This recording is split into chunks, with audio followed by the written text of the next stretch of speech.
Geografía. Programa 4. La distribución de las aguas en la superficie terrestre. Propósitos. Reconocer la distribución de las aguas continentales y oceánicas. Valorar la importancia de los recursos hídricos. Identificar la problemática derivada del manejo de los recursos hídricos, destacando las acciones de impacto ambiental y medidas de conservación. Vista desde el espacio, la Tierra parece una esfera azul. Esto se debe a que casi el 71% de su superficie está compuesta por agua.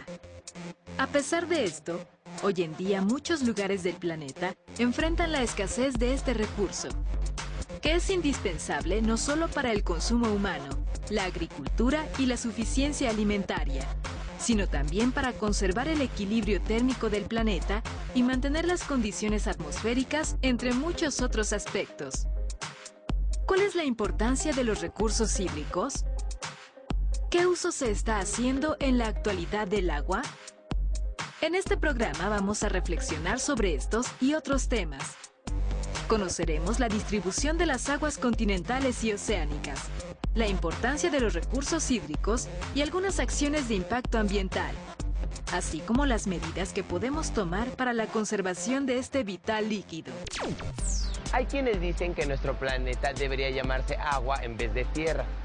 La razón es simple: de los más de 500 millones de kilómetros que integran la superficie del planeta, solo 149 millones son de tierras emergidas, es decir, todos los continentes. Así, los océanos y mares ocupan más de 360 millones de kilómetros cuadrados de dicha superficie. A esto hay que agregar todo el agua que se encuentra justamente en los continentes, que aunque comparada con los océanos es muy pequeña. Nos permite ver que sin duda hay más agua que tierra en la superficie del planeta. Y toda esta agua en conjunto integra la hidrosfera, que es esencial para la vida. Veamos cuál es su origen. Se le llama hidrosfera a todo el conjunto de agua que hay en el planeta, ya sea en estado sólido, líquido o gaseoso. Se formó hace 4.600 millones de años, cuando el vapor de agua que existía en la atmósfera primitiva de la superficie del planeta comenzó a enfriarse.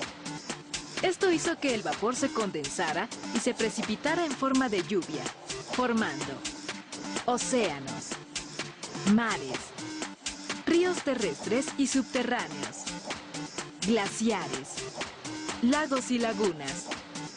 Todo esto sumado con el vapor de agua es lo que forma la hidrosfera.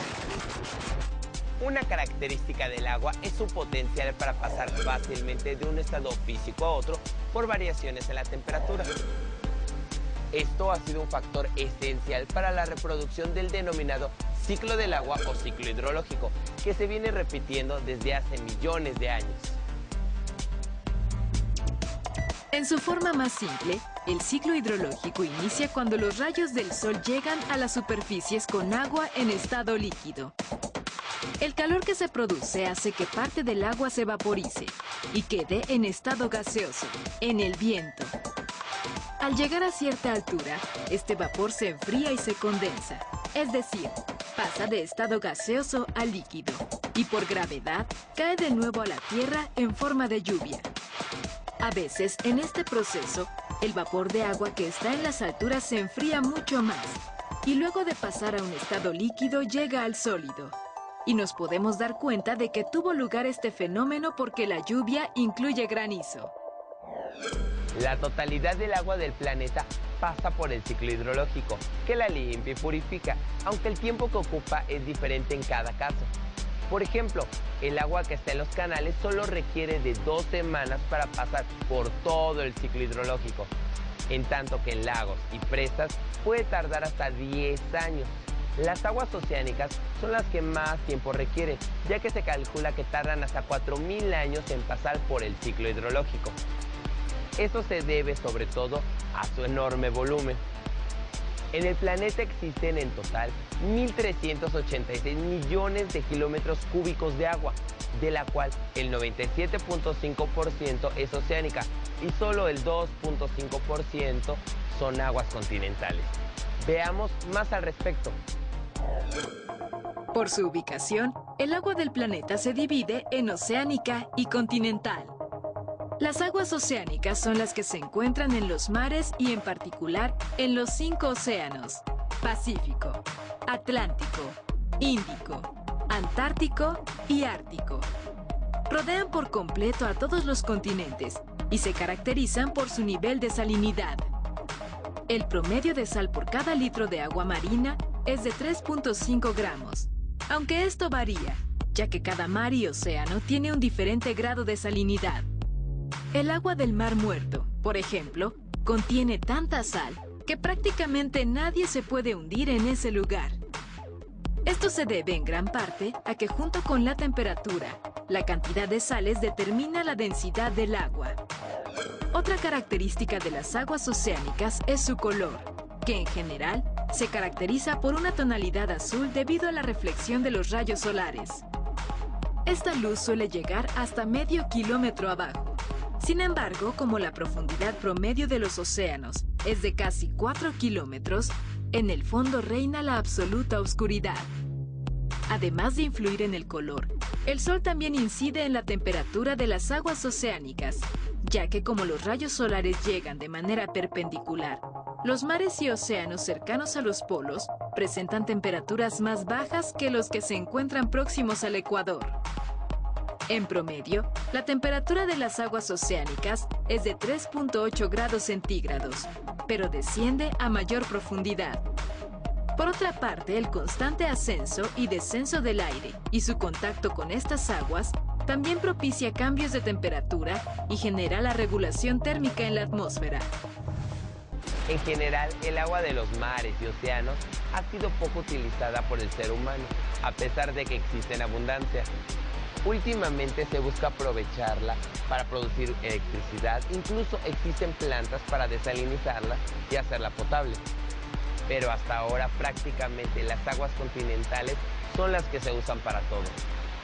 A pesar de que, como hemos mencionado, constituyen el 2.5% del agua que hay en el planeta, esto es poco menos de 35 millones de kilómetros cúbicos.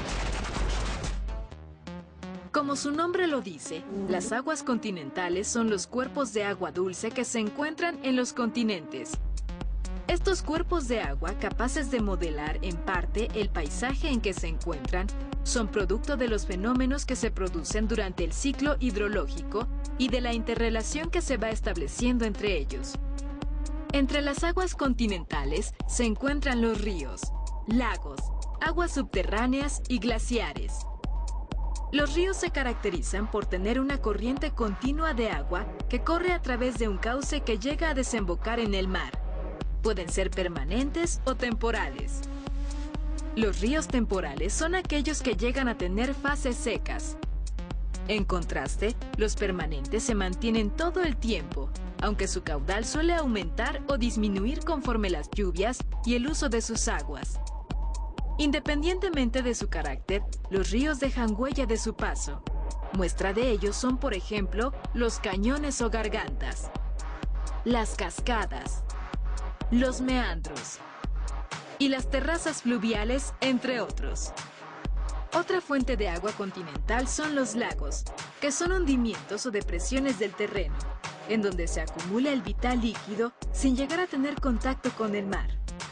Se pueden formar en las depresiones que se hacen cuando se mueven y separan algunos bloques tectónicos.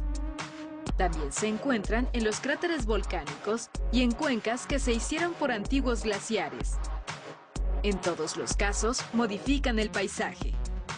A veces la acumulación de agua se da bajo la tierra, gracias a la infiltración de este valioso líquido que atraviesa diversas capas hasta llegar al estrato rocoso del subsuelo, el cual impide que se siga filtrando. De esta manera se forman los mantos freáticos, que son enormes concentraciones subterráneas de agua que en algunos casos forman parte de lagos o ríos subterráneos. Estos cúmulos de agua constituyen una importante reserva que suele explotarse mediante el uso de pozos. Según el Programa de las Naciones Unidas para el Desarrollo, hoy en día se calcula que más de 2.000 millones de personas en el mundo se abastecen de aguas subterráneas. Considerando el volumen total de aguas continentales, la subterránea tiene un porcentaje importante. Sin embargo, el primer lugar lo ocupan los glaciares y los polos, que poseen más de 31 millones de kilómetros cúbicos, de los casi 35 millones disponibles. En otras palabras, más del 89% del total de agua dulce que hay en el planeta está congelada, lo que deja solo un 11% disponible. El ser humano, las plantas y los animales que viven sobre la corteza continental requieren consumir agua dulce para vivir, pero el ser humano, además, la utiliza para actividades que van desde su aseo personal y el de su hábitat, hasta la generación de energía eléctrica, el transporte, los procesos industriales y la agricultura, entre una gran variedad de usos. Y la demanda de este vital líquido es cada vez mayor, ya que la población va en aumento. Hoy somos 7.000 millones de seres humanos y todos requerimos de él.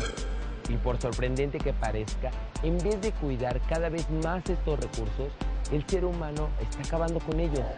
El problema más que el uso es el abuso y principalmente el mal uso que se está haciendo del agua. Por eso hoy en día está gravemente contaminado. ¿Cómo es que estamos descuidando un recurso del que depende la vida misma en el planeta? En la actualidad, casi 2 millones de toneladas de desechos son arrojados diariamente en ríos y lagos, y casi en su totalidad provienen de diversas actividades humanas. Las industrias, por ejemplo, envían directamente a los cuerpos de agua las sustancias resultantes de sus procesos productivos, tales como aceites, cromo y ácidos, entre otros químicos. Las ciudades conectan sus desagües a ríos, lagos o mares, y descargan excretas, así como cloro, detergentes y otros químicos que fueron usados para la limpieza, aceites y diversos desechos que producen las fábricas ahí asentadas. Otro factor contaminante son los vertidos que vienen tanto de la ganadería, con grandes cantidades de parásitos en el estiércol, como de las aguas residuales agrícolas, con fertilizantes, abonos y plaguicidas, que alteran profundamente el equilibrio ecológico de los cuerpos de agua en que se vierten. Además de todo esto, la basura y los desechos sólidos que se depositan en vertederos y otras zonas son fuente de diversas sustancias tóxicas que se infiltran en el subsuelo con las lluvias que caen, contaminando los cuerpos de agua subterráneos. Lo mismo sucede con las empresas mineras, que ocupan arsénico, cianuro y mercurio, entre otras sustancias sumamente dañinas que caen al suelo y se infiltran con las lluvias, aunque a veces las arrojan a los cuerpos de agua directamente. Actualmente el 72% de los ríos, lagos y arroyos del mundo están contaminados a causa de residuos urbanos o industriales que provocan la transmisión de más de la mitad de las enfermedades infecciosas que se conocen. En algunos casos, los contaminantes están provocando daños irreversibles que terminarán afectando los ecosistemas del planeta. La contaminación de las aguas se debe a muchas causas, pero llama la atención que todas ellas están relacionadas con el ser humano. El problema del agua es asunto que nos compete a todos, porque todos la necesitamos. Acciones como captar el agua de lluvia, evitar el uso de detergentes y cloros, cuidar que no haya fugas de este vital líquido en nuestra casa y usar solo la cantidad necesaria son solo algunas de las muchas cosas que podemos hacer para ayudar a la conservación del agua. El agua ocupa casi el 71% de la superficie terrestre. Esto es, más de 360 millones de kilómetros cuadrados. Los mares y océanos que integran esta superficie, así como los ríos, lagos, glaciares, agua subterránea y todos los cuerpos de agua en general, forman la hidrosfera del planeta. En total, dicha hidrosfera se integra de 1.386 millones de kilómetros cúbicos de agua, de los cuales el 97.5% es oceánica y solo el 2.5% es continental. El agua oceánica se caracteriza por su salinidad y la continental es agua dulce. El 89% del agua dulce del planeta está congelada. Del 11% disponible, el ser humano está haciendo un mal uso, ya que no solo la desperdicia, sino que la contamina. Y si no hace algo pronto por resolver esto, los daños provocados pueden ser irreversibles.